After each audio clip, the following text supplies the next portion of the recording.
तो आज के क्लास में हम पढ़ेंगे Schrodinger Klein Gordon equation reduces to Klein Gordon equation, how it reduces to Schrodinger equation. जैसे कि हमने डिस्कस किया था कि नॉन रिलेटिविस्टिक लिमिट में Klein Gordon equation Schrodinger equation में रिड्यूस हो जाती है, जो इसकी वैलिडिटी को और ज्यादा डिफाइन करता है कि अगर ये श्रोडिंजर इक्वेशन में रिड्यूस हो रही है तो इसका मतलब Klein Gordon equation relativistic limit में वैलिड है। तो सबसे पहले क्लेन गॉर्डन इक्वेशन क्या होती है? D'Alembert's operator del plus M square C square upon H cut square psi R T equals to 0। अब यहाँ पे हमारे पास जो डीएलएम्बर्ट्स ऑपरेटर डेल है, इसकी वैल्यू अपन लिख सकते हैं 1 अपॉन सी square del square upon del T square minus del square plus M square सी square upon H cut square. और नॉन रिलेटिविस्टिक लिमिट में साई आर टी लिखा जा सकता है psi R pi T, separation of variable से। Separation of variable से R वाले part को अलग किया जा सकता है, टाइम टी को कंटेन करने वाले पार्ट को अलग किया जा सकता है। और फाई टी वाला पार्ट होता है, वो होता है exponential minus iota e t upon H cut. ठीक है, तो यहाँ पे हमारे पास जो साई आर टी है उसकी जगह हम रिप्लेस करेंगे psi r exponential minus iota e t upon H cut. तो यहाँ पे लिखेंगे psi r exponential minus iota e t upon H cut equals to 0। अब सिंस जब हम नॉन रिलेटिविस्टिक लिमिट की बात करते हैं तो एनर्जी और मोमेंटम में रिलेशन होता है energy equals to kinetic energy plus potential energy. जो काइनेटिक एनर्जी होती है उसको लेट्स से के काइनेटिक एनर्जी है, और potential energy rest mass energy होती है m0 c स्क्वायर। जब हम फ्री पार्टिकल की बात कर रहे हैं, क्योंकि हम क्लेन गॉर्डन इक्वेशन लिख रहे हैं वो हम अब तक फ्री पार्टिकल के लिए लिख रहे हैं, पोटेंशियल इस रीजन में 0 है, तो फ्री पार्टिकल के लिए इसकी potential energy m0 c square होती है और kinetic energy k let's say k है। रिलेटिविस्टिक लिमिट में बात करें तो एनर्जी E लिखी जा सकती है E square equals to P square C square plus M square C4। ये वाली इक्वेशन है रिलेटिविस्टिक लिमिट में। रिलेटिविस्टिक लिमिट मतलब पार्टिकल की v velocity almost equals to c, velocity of light. Non relativistic limit का मतलब है कि पार्टिकल की velocity v less than c, particle की वेलोसिटी लाइट की वेलोसिटी से बहुत ज्यादा कम है, उस केस की बात हो रही है यहाँ। तो यहाँ पे 1 अपॉन सी square del square upon del T square, इस पे जब साई आर टी अप्लाइड होगा तो कैसे बन जाएगा? टी वाली टर्म का डिफरेंशिएशन होगा, सिंस 2 बार हो रहा है तो minus iota e upon H cut square exponential minus iota e t upon H cut minus del square psi are t plus M square C square upon H cut square psi R T equals to 0। अब इस equation में ये psi R वाली term और ये exponential minus iota e T वाली term, ये दोनों वापस से क्या बना रही हैं? Psi R T.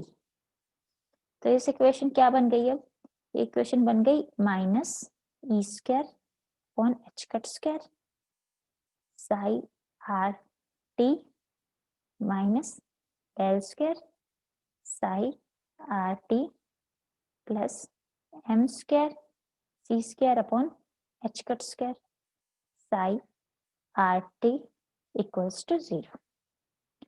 इस इक्वेशन को सिंप्लीफाई करके जब हम नॉन रिलेटिविस्टिक केस की बात करते हैं तो this equation will reduce to Schrodinger equation. हमें ये प्रूव करना है। तो इस पूरी इक्वेशन से हम साई आर टी कॉमन ले सकते हैं।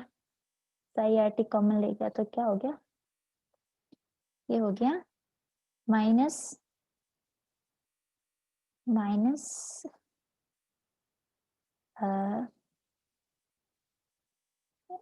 Minus e square upon H cut square minus del square plus M square C square upon H cut square psi R T equals to 0।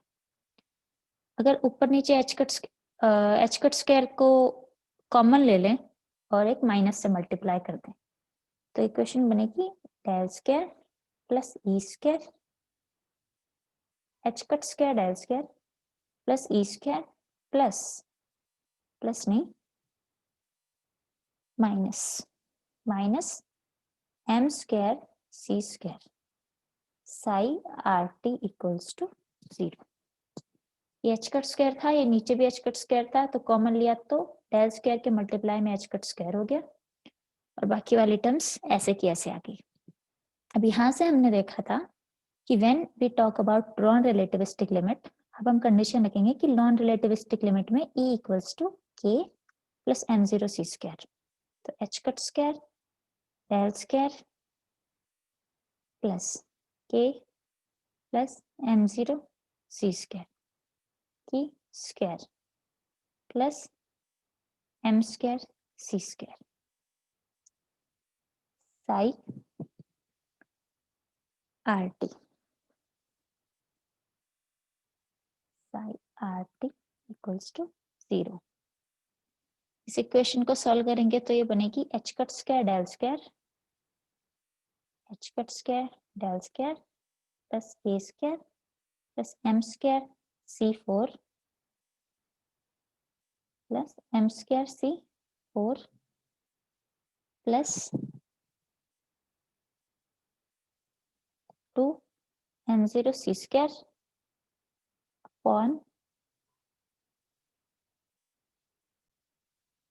Upon एक नीचे सी स्क्वायर और था upon में जो शुरू से ही था, मतलब 1 अपॉन सी square del square upon del T square था ना, वो वाला बीच में भूल गए थे उसे, तो ये वाला सी स्क्वायर था तो अपॉन में ये सी स्क्वायर पूरे के अपॉन में minus M square C square psi R T equals to 0। अब यहाँ से इस इक्वेशन को सिंप्लीफाई करें तो ये सी स्क्वायर से सी स्क्वायर ये वाली टर्म एम स्क्वायर सी स्क्वायर बचेगी और एम स्क्वायर सी स्क्वायर से कैंसिल आउट हो जाएगी, तो इक्वेशन क्या बचेगी h cut square del square plus के स्क्वायर अपॉन सी स्क्वायर प्लस एम स्क्वायर सी स्क्वायर प्लस 2 एम जीरो सी स्क्वायर का बाहर देंगे सी स्क्वायर से सी स्क्वायर कैंसिल आउट हो जाएगा minus M square C square psi R T equals to 0।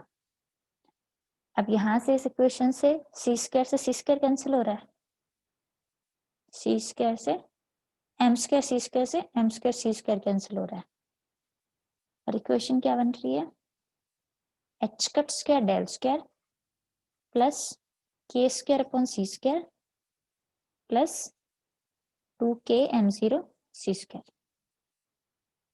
भी था यहाँ पे 0k, तो ये बनेगी H cut square del square plus के square upon C square plus 2k M psi R T equals to 0। ठीक है, अब इस इक्वेशन में अगर 2m का भाग देते हैं पूरी इक्वेशन में 2m का, तो इक्वेशन बनेगी H cut square upon 2m del square plus के square upon 2m c square इस वाले टर्म के साथ में और यहाँ पे बचा k psi R T equals to 0। Non relativistic limit जब अप्लाई करेंगे, नॉन रिलेटिविस्टिक लिमिट में होता है velocity is less than c, that implies v upon c particle की वेलोसिटी और c का ratio it should be less than 1। तो since k square upon upon 2m c square, तो k particle का particle की काइनेटिक एनर्जी है k, तो इसमें टर्म आएगी वेलोसिटी की, ये हो जाएगा v4/c²। तो इसमें जो टर्म आएगी v² मल्टीप्लाई में v²/c², ये वाली टर्म होगी लेस देन 1। लेस देन 1 होगी तो इस वाली टर्म को नॉन रिलेटिविस्टिक लिमिट में इग्नोर किया जा सकता है। ध्यान रखना, इसको रिलेटिविस्टिक लिमिट में इग्नोर नहीं कर सकते, लेकिन नॉन रिलेटिविस्टिक लिमिट में इस टर्म को इग्नोर किया जा सकता है। तो ये वाली टर्म कैंसिल हो जाएगी और बचेगी h²/2m del square plus k psi equals to 0। Let's say particle की जितनी भी एनर्जी है वो उसकी काइनेटिक एनर्जी है, total energy E, kinetic energy, या फिर K is greater than m0c²। ठीक है, तो ऐसे केस में क्या होगा, h²/2m del square plus E psi equals to 0. That implies minus h²/2m del square psi equals to E psi. और ध्यान हो तो नॉन रिलेटिविस्टिक केस में पार्टिकल के मोशन को डिस्क्राइब करने वाली श्रोडिंजर इक्वेशन ये इक्वेशन होती है। इक्वेशन क्या होती है, यहाँ पे होती है प्लस v psi की टर्म लेफ्ट हैंड साइड में, लेकिन सिंस हम कंसिडर कर रहे हैं कि हमारा पार्टिकल एक फ्री पार्टिकल है तो पार्टिकल पे लगने वाला पोटेंशियल 0 हो जाएगा और ये इक्वेशन बनेगी, और यही इक्वेशन श्रोडिंजर इक्वेशन है। तो ये प्रूव करता है कि नॉन रिलेटिविस्टिक केस में Schrodinger equation and Klein Gordon equation एक दूसरे के कंपेरेबल होती है। Let's say Klein Gordon equation is more valid. ठीक है, क्लेन गॉर्डन इक्वेशन, ठीक है, अब एक नई हेडिंग है interpretation of probability density. Interpretation of probability density. तो जनरली जब हम श्रोडिंजर इक्वेशन का सॉल्यूशन करते हैं और हमारे पास वेव फंक्शन साई आता है तो प्रोबेबिलिटी डेंसिटी का फॉर्मूला होता है साई स्टार साई के मोड का, साई स्टार साई या फिर साई के मोड का स्क्वायर। और हम इसके इंटरप्रिटेशन, जो फिजिकल इंटरप्रिटेशन होते हैं कि इसका असली में फिजिकल मीनिंग क्या है, वो हम ये देते हैं कि ये पार्टिकल के उस जगह में पाए जाने की प्रोबेबिलिटी को शो करता है साई के मोड का स्क्वायर। लेकिन हमारी जो probability density Klein Gordon equation से मिली थी, जो पहले डेरिवेशन किया था जिससे कंटिन्यूटी इक्वेशन ली थी, तो वो प्रोबेबिलिटी डेंसिटी थी iota h²/2m c², Sai star del psi upon del t minus psi del psi star upon del t। ठीक है, श्रोडिंजर इक्वेशन होती है, हैमिल्टोनियन इक्वेशन जनरली होती है h psi equals to e psi, मतलब iota h del psi upon del t equals to e psi। इसका मतलब del psi upon del t की वैल्यू क्या आ जाएगी, e psi upon iota h²। ये वाली वैल्यू यहाँ रिप्लेस करेंगे और सिमिलरली अगर del psi star upon del t की वैल्यू करें, पूरी इक्वेशन का कॉम्प्लेक्स कंजुगेट ले लेंगे, ये हो जाएगा e psi star upon minus iota h²। ये वाली वैल्यू और ये वाली वैल्यू अगर इस इक्वेशन में लिखें और हम Sai star del psi upon del t की वैल्यू निकालें, इसकी वैल्यू क्या आ जाएगी, Sai star del psi upon del t minus psi del psi star upon del t। इसकी वैल्यू निकालें, इसकी वैल्यू क्या आएगी, Sai star e upon iota h² Sai minus psi e Sai star upon minus iota h²। Minus minus plus हो जाएगा और ये बनेगी equation 2e upon iota h² Sai के मोड का स्क्वायर। ठीक है, प्रोबेबिलिटी डेंसिटी रो की वैल्यू आ गई इस इक्वेशन से iota h² upon 2mc² 2e upon iota h cut Sai के मोड का स्क्वायर। आयोटा h कट से आयोटा h कट, तो 2 से 2 कैंसिल हो गया, तो ये बचा e अपॉन mc² साई के मोड का स्क्वायर। पहले हमारे पास प्रोबेबिलिटी डेंसिटी की वैल्यू थी सिर्फ साई स्टार साई, मतलब साई के मोड का स्क्वायर, जब हम श्रोडिंगर इक्वेशन यूज कर रहे थे नॉन रिलेटिविस्टिक लिमिट में। जैसे ही हम रिलेटिविस्टिक में आए तो हमारी प्रोबेबिलिटी डेंसिटी की वैल्यू पार्टिकल की एनर्जी ई के प्रोपोर्शनल होगी, है ना। इस इक्वेशन से हम कह सकते हैं कि probability density rho is proportional to E, और रिलेटिविस्टिक लिमिट में ई की वैल्यू होती है plus minus root P square सी square plus M square C4।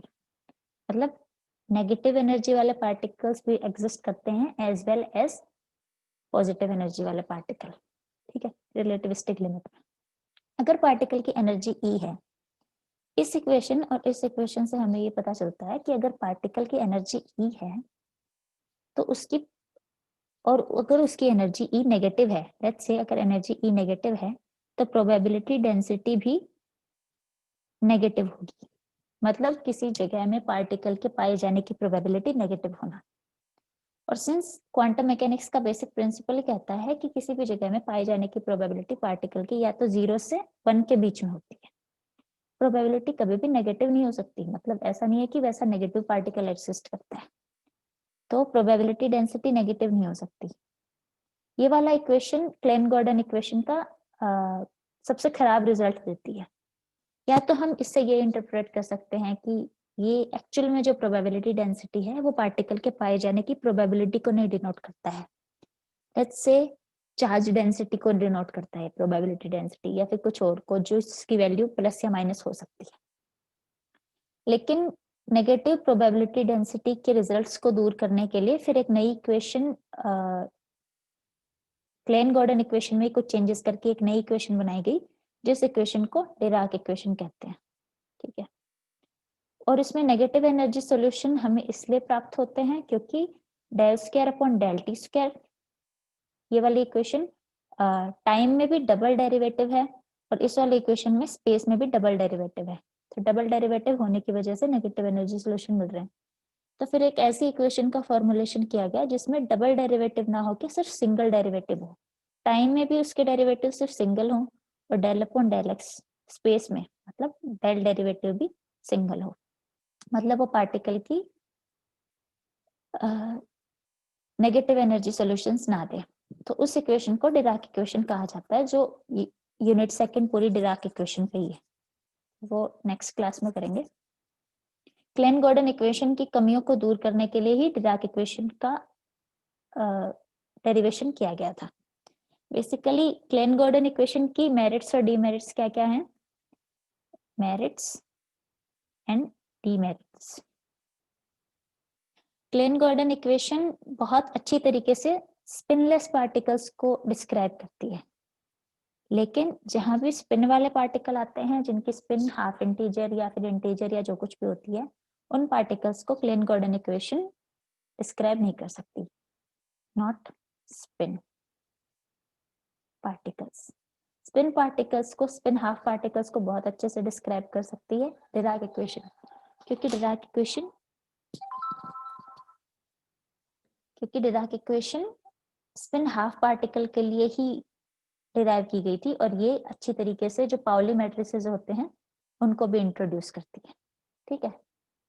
और मेरिट ये है कि ये इक्वेशन लॉरेंज इनवेरिएंट है, लॉरेंज इनवेरिएंट, और कंटिन्यूटी इक्वेशन को कंसिस्ट करती है। लेकिन स्टिल ये नेगेटिव एनर्जी सॉल्यूशंस देती है। नेगेटिव एनर्जी सॉल्यूशंस को फिर भी इंटरप्रेट किया जा सकता है, लेकिन ये इक्वेशन नेगेटिव प्रोबेबिलिटी डेंसिटी देती है, नेगेटिव प्रोबेबिलिटी डेंसिटी, जिनको इंटरप्रिटेशन नहीं किया जा सकता। इसलिए क्लेन गॉर्डन इक्वेशन की कमियों को दूर करने के लिए इसी में कुछ चेंजेस करके एक नई इक्वेशन दी गई थी, जिस इक्वेशन को डिराक इक्वेशन कहते हैं, ठीक है। तो ये यूनिट फर्स्ट का लास्ट टॉपिक था, इंटरप्रिटेशन ऑफ प्रोबेबिलिटी डेंसिटी। कि क्लेन गॉर्डन इक्वेशन क्यों इनवैलिड है, क्योंकि ये नेगेटिव प्रोबेबिलिटी डेंसिटी की और नेगेटिव एनर्जी की सॉल्यूशंस देती है। ठीक है, नेक्स्ट क्लास में यूनिट सेकंड शुरू करेंगे जो ऑलमोस्ट डिराक इक्वेशन पे, Dirac equation, relativistic quantum mechanics में डिराक इक्वेशन सो ऑन। ठीक है।